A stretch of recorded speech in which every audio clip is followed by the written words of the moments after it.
En lo que respecta a la actividad de este servicio de infectología, las enfermedades tropicales, que son las que pueden tener una mayor predisposición a presentarse en estas épocas, básicamente tienen que ver con el dengue, tienen que ver con el paludismo, tienen que ver con la fiebre amarilla, que gracias a Dios no tenemos casos, pero sí tenemos el vector.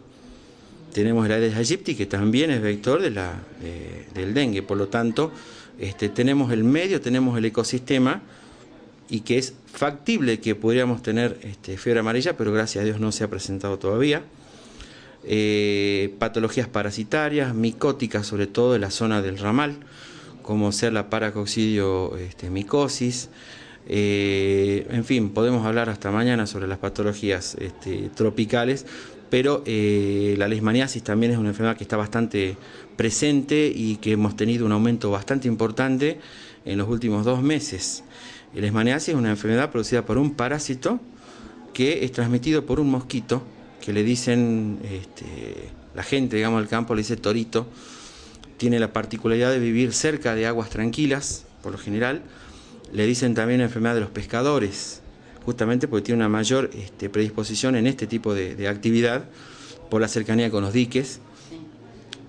Tiene la particularidad de salir tipo 6 de la tarde aproximadamente en busca de alimento, por lo tanto encuentra al ser humano y se transforma digamos, en una víctima de este parásito, porque es picado el individuo, y después de un periodo de incubación de 1 mes aproximadamente aparecen lesiones en la piel, importante en cuanto al tamaño, se semejan como crateriformes, y la gran característica, y es fundamental que la población lo conozca esto, es que no responde a los antibióticos. Es una característica principal, por eso recibimos pacientes que han deambulado por varios procesos, digamos, de atención médica y no han encontrado respuesta, y la respuesta está en el diagnóstico, que es una leishmaniasis. Es una patología bastante frecuente en toda la zona del ramal, en toda la zona de San Pedro, Fraile Pintado, que es donde tenemos muchos casos, la zona de Ledesma, Yuto. No hay que olvidarse tampoco del hantavirus. El hantavirus es una patología producida por un virus que es transmitido por el ratón colilargo a través de la materia fecal, pero fundamentalmente a través de la orina. Sobre todo la gente que tiene estas épocas sale mucho de camping, alquila casas en zonas rurales. Hay que tener mucho cuidado en este sentido, porque si uno tiene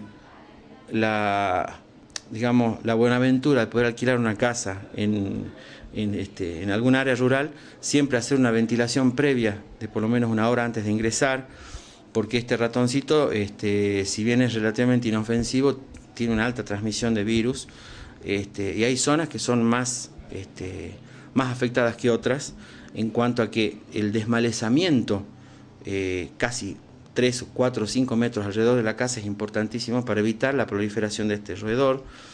En el caso de concurrir a un camping, importantísimo no dejar ningún tipo de alimentos en la zona, porque atraen a estos roedores. Hay que tener en cuenta que si encontramos un nido, que en realidad no lo podremos llegar a identificar, un nido de estos roedores, 2 metros a la redonda aproximadamente tenemos virus circulantes de hantavirus. Por lo tanto, la recomendación es, si uno va a acampar, en la manera de lo posible, hacerlo en un área que esté totalmente limpia y que tengamos una vista general de la zona en la que estamos, y no meterse en medio justamente de áreas frondosas, digamos, en cuanto a la vegetación. Con respecto a la sintomatología, por lo general, un periodo de incubación de entre 15 a 40 días aproximadamente, empieza con dolor de cabeza muy importante, fiebre alta, es bastante similar a una gripe, con la diferencia que días posteriores aparece el cuadro respiratorio, que es característico del hantavirus. Por supuesto, cualquier síntoma febril posterior a un viaje, posterior a un camping, posterior a algún tipo de actividad, es fundamental hacer posteriormente la consulta al médico. ¿Me entiende? ¿Por qué? Básicamente porque haciendo esta consulta uno puede actuar en forma preventiva y en una forma bastante precoz. Estamos hablando de cualquier tipo de patología. De todas estas infecciones que se presentan, ¿cuál es la que viene con mayor frecuencia en San Salvador de Jujuy? Y por supuesto que tenemos algunas que más y en menos, pero las que te he comentado, leishmaniasis, es la que hemos tenido una mayor cantidad de casos en los últimos 2 meses. Los casos de hantavirus, los casos de dengue han sido puntuales, pero creo que es bueno que la población en general esté informada sobre todo lo que pueden encontrar en estos viajes. La citacosis. La citacosis es una enfermedad también bastante importante en cuanto a la gente que va va a campings o alquila casa, pero fundamentalmente campings en zonas donde tenemos loros salvajes. No nos olvidemos que la citacosis es una enfermedad producida por una bacteria que se llama clamidia, transmitida también por la materia fecal, pero fundamentalmente también por la orina de catas y loros, muy frecuente en la zona del ramal. Como estarás viendo, ramal es lo que estoy nombrando para todo, bastante frecuente porque es el hábitat natural de los loros salvajes. ¿Cómo una persona adquiere esa infección? Bien. Por lo general, gente que ha ido a acampar. Hemos tenido campamentistas, hemos tenido gente de la policía, militares que han estado en maniobras y han estado haciendo los campamentos debajo de árboles donde habitaban los loros salvajes. Por supuesto, no lo tienen en cuenta en el momento de hacerlo, ni tampoco una persona, un grupo que va a un parque nacional o va de campamento. Lo fundamental es tener en cuenta la presencia de estos loros. ¿Por qué? Porque defecan y orinan en la zona donde viven. Y esta bacteria es eliminada a través de la orina también. Es aspirada por el ser humano a través de la vía respiratoria y después de un periodo de incubación que es bastante variable también, de 15, 20 días, 30 días aproximadamente, y es lo que despista a los médicos, los síntomas suelen y pueden ser gastrointestinales, en cuanto a presencia de diarreas, de vómitos, dolores abdominales, cólicos, que llevan a la consulta inicial en una guardia donde es tratado como un cuadro gastrointestinal, pero después de los 3 o 4 días puede llegar a aparecer un cuadro de tipo respiratorio bastante parecido a la janta, porque el paciente comienza a sentir falta de aire. Eso es lo que lo lleva a una segunda consulta, y en una radiografía puede uno detectar, por lo menos sospechar esta patología.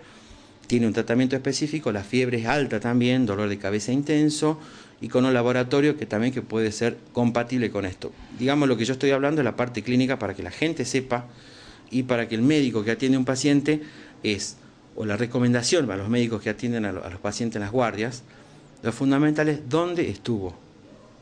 Si consultan por fiebre, si consultan por dolor de cabeza, si consultan por falta de aire, dónde estuvo o dónde viajó. Bien, porque hay un porcentaje muy importante de pacientes que presentan cuadros febriles, que es la enfermedad típica del postviaje, que esto ya forma parte de lo que es una subespecialidad de infectología, que es medicina del viajero. Bien, un porcentaje alto, un 20 a 40% pueden padecer paludismo sin saberlo. Han estado en Brasil, han estado en Bolivia, han estado en la zona de Tarija, y acá en Jujuy también tenemos paludismo, que es malaria, que es una enfermedad transmitida por un parásito también, con un periodo de incubación variable también, 15, 20 días, y aparece una fiebre muy alta, y una característica de esta patología es que la fiebre es alta, con muchos síntomas del paciente, con decaimiento general, con dolores articulares. Una vez que pasa el episodio febril, inclusive puede haber hasta escalofríos muy intensos, el paciente está totalmente asintomático. Es una característica, es una fiebre ondulante, en la cual los periodos de interfiebre son asintomáticos, los periodos de fiebre son demasiado sintomáticos. Eso no, al médico le da la pauta que puede tratarse un paludismo. Entonces, para que vos veas que hemos tratado, que podemos unas cuantas patologías tropicales, y en cuanto a la frecuencia, no te puedo decir cuál es más frecuente que otra. Sí te puedo decir que hay algunas que tenemos una mayor consulta en cuanto a lo que ha sido los últimos meses. Leishmaniasis te diría que se lleva un gran número de derivaciones en los últimos 2 meses. Hemos visto un aumento de los casos y lo hemos notificado a esto. Tenemos varios pacientes en tratamiento que gracias a Dios están evolucionando bastante bien. Y con respecto a las diarreas que me habías preguntado inicialmente, que no forma parte mucho de nuestra consulta diaria, sino ya es más lo ven los clínicos a esto, pero es fundamental por lo menos haberles informado y para dejar en claro qué es lo que tienen que hacer la población, es extremar los cuidados cuando vayan a zonas rurales, cuando alquilen casas. Hay mucha información en internet, pero creo que esto es importante. Y cualquier síntoma, como ser fiebre, diarrea, dolor de cabeza, dolores articulares, consultar al médico en forma precoz, porque hay patologías que tomándolas a tiempo uno tiene tratamiento, y no tomándolas a tiempo pueden complicarse y mal. Bien, y creo que una de las que me olvidé también es la rickettsiosis, que es la fiebre manchada argentina que tenemos en Jujuy. Tenemos fallecidos por rickettsiosis, que es una enfermedad transmitida por garrapatas, que no es la típica la garrapata del perro, son las garrapatas rurales. La Amblyomma cajenensis es la garrapata que lo transmite.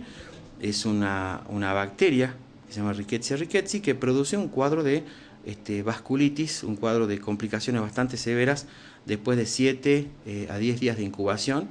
Esto se da principalmente en gente que va a acampar también, en parques nacionales o en zonas rurales, en las cuales se ha producido la picadura de una garrapata que estaba infectada por esta bacteria, que esto puede suceder aproximadamente en un 10 a 20% de las garrapatas que están en las zonas rurales. Transmite esta bacteria hace una incubación y puede evolucionar a un cuadro bastante severo de fiebre alta, de lesiones parecidas a las del sarampión en la piel, e inclusive pueden llegar a evolucionar a una meningitis, convulsiones, e incluso llevar a la muerte, que hemos visto pacientes.